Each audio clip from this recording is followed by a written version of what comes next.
طرف سے حضور سرور کونین صلی اللہ علیہ وآلہ وسلم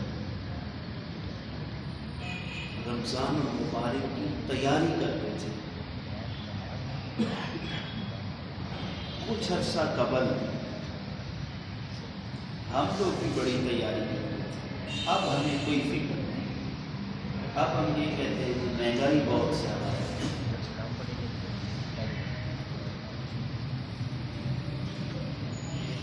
تو رسول اللہ کے دور میں جن چیزوں کے ساتھ ہمارا واسطہ پڑتا ہے یہ کتنی وافر مقدار ہے، تو حضور بھی تیاری فرماتے ہیں، ہم نے بھی تیاری کرنی ہے۔ میں آپ کے بارے میں بتاؤں گا کہ ہم نے اپنا موازنہ کر کے صحیح نتیجہ نکالنا ہے۔ رجب کا چاند جب سرکار دیکھتے تھے تو دعا کرتے تھے اللہ ہمیں رمضان تک پہنچا، یعنی یہ رمضان المبارک کی عظمت ہے، یہ اس کی شان ہے کہ سرکار رجب کا چاند دیکھ کر کے دعا کرتے تھے کہ اللہ یہ عظمت والا مہینہ ہمیں نصیب فرما، اور اس مہینے کی فیوز و برکات سے مستفید بھی شقی القلب انسان نہیں ہو سکتا، وہی ہوتا ہے جس کے اوپر رب ذوالجلال کا خصوصی کرم اور فضل ہوتا ہے۔ بے شک، کیوں؟ سرکار کا فرمان ہے قد اظلکم شعر عظیم مبارک۔ اب رسول اللہ صلی اللہ علیہ وآلہ وسلم کے فرمان اقدس کے اوپر غور فرمائیے نا۔ یہ آپ نے رمضان کے شروع سے پہلے خطبہ فرمایا، لوگوں تمہارے اوپر آنے والا ہے شہر عظیم، بہت بڑا مہینہ۔ کون سا؟ بہت بڑا مہینہ آنے والا ہے، شہر عظیم مبارک، برکتوں والا، تمہارے اوپر برکتوں والا ایک بہت بڑا مہینہ آنے والا ہے۔ اور سرکار اس کی تیاری فرماتے تھے۔ تیاری کس طرح فرماتے تھے؟ حدیث میں آتا ہے کہ نبی کریم صلی اللہ علیہ وآلہ وسلم جب بھی آپ کا نام نامی آئے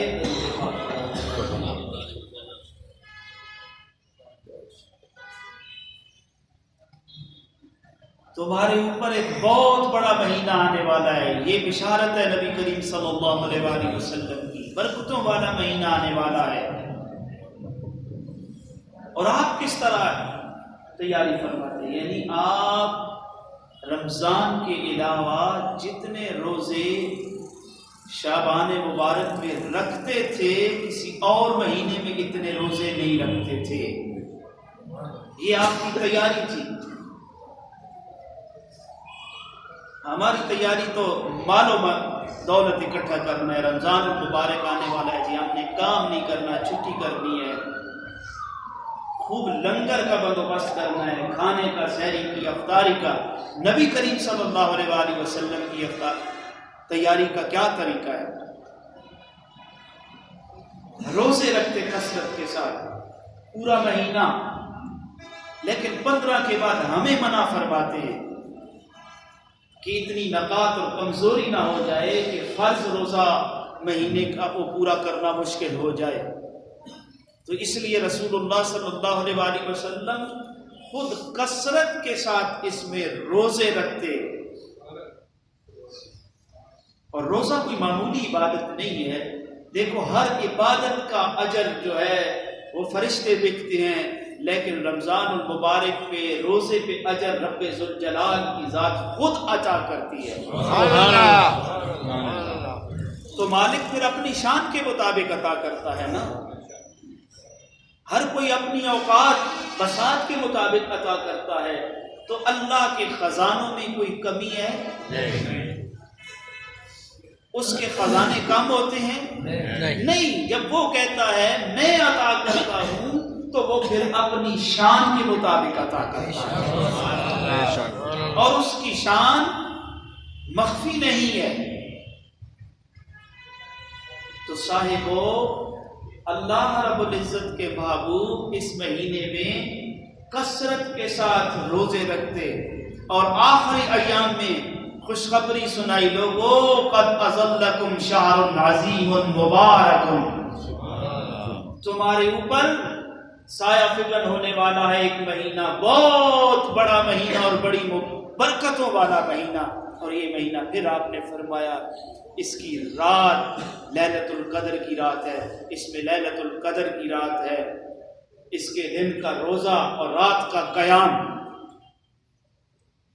رات کا قیام یعنی نماز تہجد، نماز تراویح، جس سے ہم غافل ہوتے ہیں، جس کی طرف ہماری توجہ نہیں ہوتی. قیام اور روزہ یہ لازم و ملزوم ہے. قرآن کو سننا تو ہمارے لیے یہ ہے کہ ہم پہلے یہ کام کریں، پہلے سے تیاری کریں، نماز تہجد پڑھیں، روزے رکھیں. ادھر سے تو ہمارا ہاتھ خالی ہے. یہ بھی نہیں ہے کہ سارے لوگ بدگمانی نہیں کرنی چاہیے، سارے ایک جیسے نہیں ہوتے، کئی چھپے ہوئے رستم ہوتے ہیں وہ نہیں بتاتے، لیکن لوگوں کے دلوں میں رسول اللہ کی محبت ہوتی ہے اور آپ کے عمل کو اہل ایمان اپناتے ہیں. قانون تو اکثریت پہ لاگو ہوتا ہے، لیکن یہ ہے کہ ایمان والے لوگ ہیں، اللہ سے ڈرنے والے لوگ ہیں، یہ نہیں ہے کہ بالکل سارے فارغ ہیں. اس لیے ہمیں بھی تیر سوچ کے چلانا چاہیے، اسی طرح قوم کے اوپر نہیں چلا دینا چاہیے. تو پھر نبی کریم روزے رکھنے چاہیے. نبی کریم صلی اللہ علیہ وسلم نماز تہجد ادا کرتے. ہمیں بھی اب سے یہ عادت ڈال لینی چاہیے کہ جب ہم رمضان میں قدم رکھیں تو پوری طرح اس کی فیوز و برکات سے مستفید ہو جائیں. پھر تیسری بات کہ ہم ابھی سے گناہوں کو چھوڑ دیں. رمضان آئے گا تو نماز شروع کریں گے، یہ ہماری پرانی عادت ہے. میں نے اس پہ بڑی سیر حاصل بحث کی تھی کہ ہم داڑھی نہیں رکھتے جی، عمرہ کریں گے وہاں سے رکھ کے آئیں گے. گناہ نہیں چھوڑتے جی، ہم وہاں سے گناہ چھوڑ کے آئیں گے. بھائی یہاں تک پہنچنے تک، وہاں تک پہنچنے تک کیا گارنٹی ہے بابا؟ ایک لمحے کی گارنٹی ہے؟ نہیں. کوئی سورٹی ہمارے پاس ہے؟ نہیں ہے. تو جب اللہ ہدایت دیتا ہے، اللہ سوچ دماغ میں ڈالتا ہے، تو انسان کو اسی وقت اس کا شکر ادا کرنا چاہیے اور اس کے راستے پہ چل پڑنا چاہیے. تو گناہ کو چھوڑے، انسان گناہ سے بچے. اللہ بھی کہہ رہے ہیں نا، یہ بہت بڑی خوشخبری ہے. وَيُبَشِّرُ الْمُؤْمِنِينَ الَّذِينَ يَعْمَلُونَ الصَّالِحَاتِ، ان مومنوں کے لیے خوشخبری ہے جو اعمال صالح کرنے والے ہیں. تو اللہ ایمان والوں سے جب مخاطب ہوتا ہے اور خصوصی اپنا پیغام سنانا چاہتا ہے تو اس وقت اللہ رب العزت خطاب بھی کرتا ہے، یا ایھا الذین آمنو، اے ایمان والو. ورنہ عبادت کی بات اس نے کہا، یا ایھا الناس اعبدوا ربکم الذی خلقکم، اے لوگو اللہ کی عبادت کرو جس نے تمہیں پیدا کیا ہے. جب خاص حکم آتا ہے تو پھر وہ ایمان والوں سے مخاطب ہوتا ہے، یا ایھا الذین آمنوا کتب علیکم الصیام، اے ایمان والو تم پر رمضان کے مہینے کے روزے فرض کر دیے گئے ہیں. تو ہمیں اس کے لیے تیاری کرنی چاہیے. یہ رحمتوں والا مہینہ ہے، یہ برکتوں والا مہینہ ہے. اللہ بے حد و حساب اجر عطا فرماتا ہے اس مہینے میں. تو یہ ہماری تیاری ہے. سری باتیں رسول اللہ صلی اللہ علیہ وسلم نے. پھر ہم ویسے کرتے ہو جی نماز تراویح کہاں ہے، کوئی فرض تھوڑی ہے ہمارے اوپر.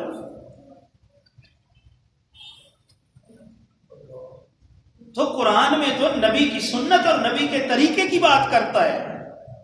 اللہ اپنی محبت کو نبی کی محبت سے معلق کرتا ہے، جوڑتا ہے.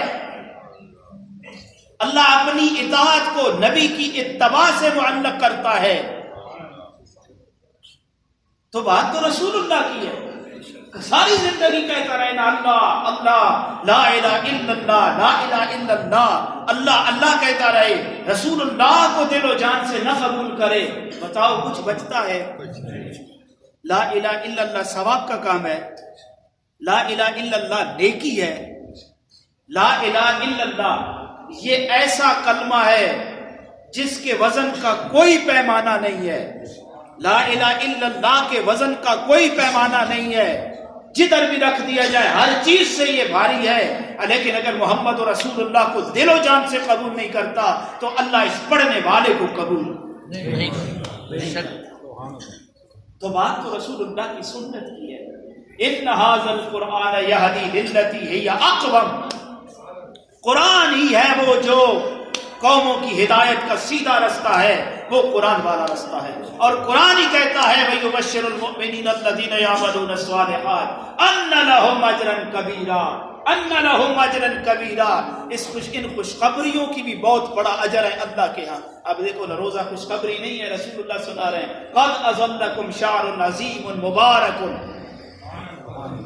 تمہارے اوپر ایک مہینہ آنے والا ہے جو بہت بڑا مہینہ ہے, بڑی برکتوں والا مہینہ ہے, جس کی ایک رات کی عبادت کا ملک کوئی نہیں. ایک رات کی عبادت کا ملک کوئی نہیں. تو اگر احادیث پڑھی جائیں تو پھر تو سینہ ٹھنڈا ٹھار ہو جاتا ہے اس کا جس کے اندر ایمان کی رتی موجود ہو. والذین آمنوا اشد حبا للہ, ایمان والا اللہ کی محبت میں سخت ہوتا ہے. تو جس سے محبت ہوتی ہے اس کی ہر بات اچھی لگتی ہے. اگر اللہ سے محبت ہے تو رسول اللہ کا یہ فرمان دل کی کھڑکیوں کو کھول نہیں دیتا کہ تو روزہ رکھتا ہے اور اجر تیرا مالک عطا کرتا ہے. سبحان اللہ. تیرا رب تجھے اپنی شان کے مطابق عطا کرتا ہے. اور یہ فضیلت بھی رمضان المبارک کی ہے. نبی کریم صلی اللہ علیہ وآلہ وسلم نے فرمایا پہلے کسی امت کو یہ شرف حاصل نہیں تھا, یہ شرف فقط میری امت کو حاصل ہے کہ جب یہ روزے کی حالت میں ہوتا ہے تو اس کے روزے کی حالت میں جو منہ کی بو ہوتی ہے اللہ کو یہ بو جو ہے مشک و عنبر سے بھی زیادہ پسند آتی ہے.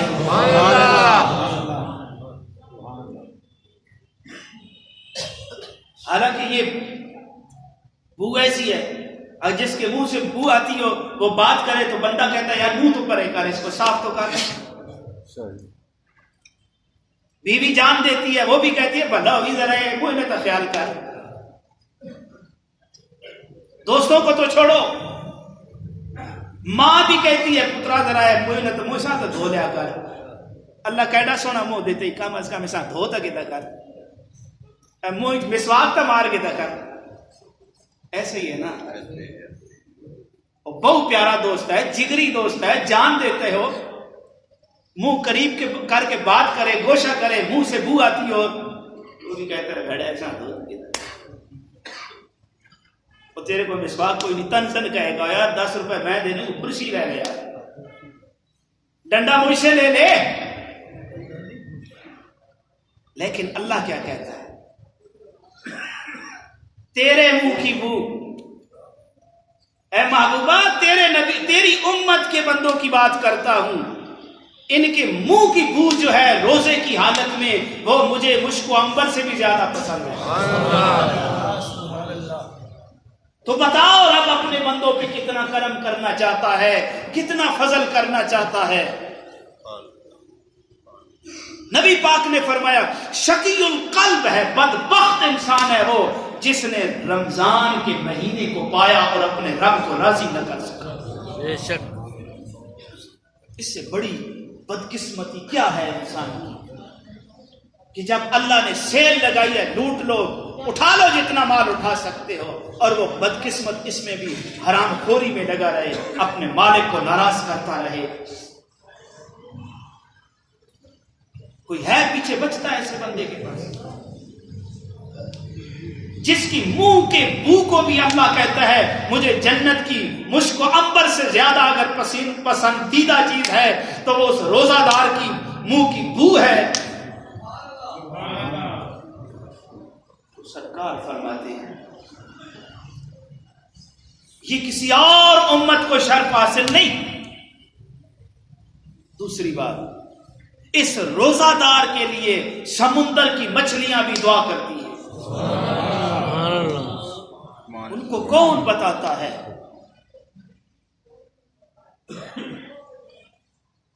انہیں کون آگاہ کرتا ہے؟ راولپنڈی کے شہر میں، چوڑ کی سرزمین میں، بورڈ مسجد میں بیٹھا پپو جو ہے روزہ رکھتا ہے اور اس کے منہ سے بو آ رہی ہے. وہ میرا رب بھی چاہتا ہے نا، اپنے بندے کی عظمت کا اظہار کرتا ہے اپنی مخلوق کے اوپر، اور اس کے لیے پھر مچھلیاں بھی دعا کرنا شروع کر دیتی ہیں. اب بدقسمت نہیں ہے جس کے لیے اللہ دعا کروانا چاہتا ہے وہ شقی القلب بن جائے. سبحان اللہ.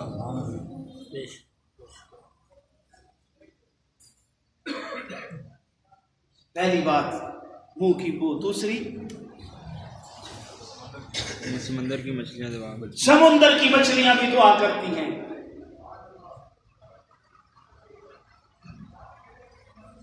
تو سامعین محترم، اس سے بڑی فضیلت کیا ہے؟ اس کی ایک رات کتنی اجر والی ہے، اور پھر آخری رات میں اللہ تعالیٰ اس کو اجر عطا کرتا ہے، اس کو معاف کر دیتا ہے. صحابہ نے پوچھا یا رسول اللہ کیا وہ لیلۃ القدر کی رات ہے؟ فرمایا نہیں، لیلۃ القدر کی رات کی تو اپنی شان ہے. یہ تو اس کی مزدوری کا صلہ ہے، یہ اس کی مزدوری کا صلہ ہے کہ اللہ آخری رات میں سب کو بخش دیتا ہے. سبحان اللہ. تو کیا بندہ اس چیز کا حقدار نہیں ہے کہ وہ روزے کے لیے تیاری کرے؟ اس کے لیے تیاری کرے. کھانے کی چیز وہ تو مالک ہے. ان اللہ هو الرزاق ذو القوة المتین. زبردست رازق اللہ کی ذات ہے اور کوئی نہیں ہے. رزق تو اس نے دینا. پھر اس کے نبی فرماتے ہیں کہ اللہ لوگوں پہ رزق کھول دیتا ہے، رزق میں برکتیں آ جاتی ہیں. بس بندے کے اندر خلوص ہونا چاہیے کہ یہ مہینہ ہے، اس مہینے میں اپنی نیکیوں کو بڑھاؤں، اس مہینے میں اپنے رب کو راضی کروں. تو اس کے لیے پھر وہ روزہ رکھے، قرآن کی تلاوت کرے، رات کو قیام کرے. ہم روز پورے رمضان میں دن کو سوتے ہیں، رات کو نہیں سوتے، اور رات ساری ہم اللہ تللے میں گزار دیتے ہیں. وہ جی دن کو سوئیں گے، روزہ نہیں تنگ کرے گا. ساری رات بندہ جاگے بھی اور رب کو راضی بھی نہ کر سکے، رات کو 2 نفل بھی اس کو نصیب نہ ہو. تو یہ بدقسمتی کی انتہا نہیں تو اور کیا. جب رب کہہ رہا ہے میں بخشتا ہوں، میں معاف کرتا ہوں، رسول اللہ کہہ رہے ہیں تمہارے اوپر عظیم مبارک بہت بڑا مہینہ، برکتوں والا مہینہ آ رہا ہے، تو پیچھے کچھ بچتا نہیں. آزمائش ہی صحیح. تو ایمان والے کی آزمائش کوئی کم ہے. نبی پاک نے فرمایا تمہارے جوتے کا تسمہ ٹوٹ جائے، تمہارے پاؤں میں کانٹا چپ جائے، اللہ تمہیں اس پہ بھی اجر عطا کرتا ہے. اگر مشکل سے گزارتا ہے روزہ صبح سے لے کر شام تک، تو یہ مشکل برداشت کرنا بھی پیغمبری شیوا ہے. جتنا بڑا اللہ مقام عطا کرتا ہے اتنی بڑی وہ آزمائش بھی بھیجتا ہے. کائنات میں افضل ترین جماعت انبیاء کی ہے، اور سب سے بڑی آزمائشیں ان کے اوپر بھی تو ہے. دیکھو نا، یونس اللہ کے نبی نہیں، مچھلی کے پیٹ میں. یوسف اللہ کے نبی نہیں، کنویں میں چلے جاتے ہیں. اسحاق اللہ کے نبی نہیں، چھری کے نیچے آتے ہیں. ابراہیم اللہ کے نبی نہیں، آگ میں جاتے ہیں تو یہ وہ اپنوں کو آزماتا ہے، اپنوں کو آزماتا ہے، آزما کر کے وہ مقام و مرتبہ عطا کرتا ہے۔ جب آزمائش میں ڈالتا ہے تو پھر اپنی نوری مخلوق کو مخاطب کر کے بھی کہتا ہے دیکھو تم نے کہا تھا یہ زمین پہ فسادی ہے، یہ تو میری خاطر سب کچھ برداشت کرتا چلا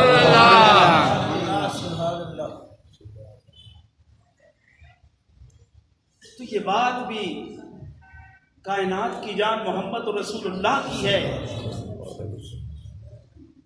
جبرائیل علیہ السلام بددعا دیتے ہیں نا، ہلاک ہو جائے وہ جس نے رمضان کے مہینے کو پایا اور اللہ کی جنت حاصل نہ کر سکا۔ تو سرکار آمین کہتے ہیں، یہ حدیث مشہور حدیث ہے۔ پہلے درجے پہ قدم رکھا آمین، دوسرے پہ رکھا تو آمین، تیسرے پہ رکھا آمین۔ مڑے تو صحابہ کہتے ہیں یا رسول اللہ یہ عمل آپ نے کبھی پہلے نہیں کیا، کیا ہوا؟ فرمایا جبرائیل نے کہا ہلاک ہو گیا وہ جس نے رمضان کے مہینے کو پایا اور اللہ کی جنت حاصل نہ کر سکا۔ میں نے کہہ دیا آمین۔ اب یہاں پہ بات ختم ہو جاتی ہے، رسول اللہ آمین نہ کہیں تب بھی جبرائیل علیہ السلام کا کوئی تھوڑا مقام و مرتبہ تو نہیں ہے۔ جبرائیل دعا کرتے ہیں اللہ ہلاک ہو جائے وہ جس نے رمضان المبارک کے مہینے کو پایا اور اللہ کی جنت حاصل نہ کر سکا۔ پتا چلا اللہ رمضان میں جنت دینا چاہتا ہے، اور یہ خاصیت بھی فقط امت محمدیہ کے لیے ہے کہ ان کے لیے ہر روز جنت کو آراستہ کیا جاتا ہے۔ کن کے لیے؟ روزہ داروں۔ سبحان اللہ۔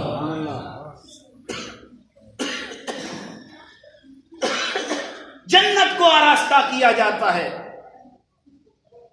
تو اب میرا خیال ہے اس مہینے میں بہانہ تو نہیں چلتا، روزے رکھو، خوبصورت روزے رکھو، قرآن کی تلاوت کرو، نماز تراویح میں قرآن سنو۔ ہاں وہاں پہ مت قرآن سنو، امام احمد رضا کا فتویٰ ہے حرام ہے اس کا قرآن سننا جس کی سوائے بڑھ کے علاوہ اور کچھ سمجھ نہ آئے۔ ہم لوگ یہ کہتے ہیں فلاں حافظ جی بہت جلدی پڑھتا ہے ماشاءاللہ، پونے گھنٹے سارا ہی جنے نہ پتر چھک سکتا۔ مت ماری ہوئی ہے ہماری، اللہ کے قرآن کے ساتھ یہ مذاق ہے۔ اللہ کہتا ہے وَرَتِّلِ الْقُرْآنَ تَرْتِیلًا، قرآن کی تلاوت ترتیل کے ساتھ، جہاں خوبصورت پڑھا جاتا ہے سنو قرآن، مزے لو۔ یہی تو مہینہ ہے، جو بدقسمت اس مہینے میں قرآن سن نہیں سکتا، پڑھ نہیں سکتا، وہ کب اور کہاں پہ سنے گا؟ تو اللہ سے دعا ہے اللہ ہمیں فہم عطا۔ تیاری کرو، نبی پاک نے فرمایا بہت برکتوں والا مہینہ ہے، غم گساری کا مہینہ ہے، غریبوں کے ساتھ مدد کرنے کا مہینہ ہے۔ اللہ اتنا، نبی پاک نے فرمایا تشریف فرما دی، اللہ اتنا ہی اجر عطا کرتا ہے جتنا روزہ دار عطا کرتا ہے۔ وہ میرا ایک رشتہ دار ہے، وہ روزہ کسی کا افطار نہیں کرتا، جو جی میرے میں کمی آ جاتی، کسی کی جانماز پہ وہ نماز نہیں پڑھتا، کہتا ہے کمی آج اپنی رکھتا ہے۔ وہ عقل کے اندھو، خدا کے ہاں کس چیز کی کمی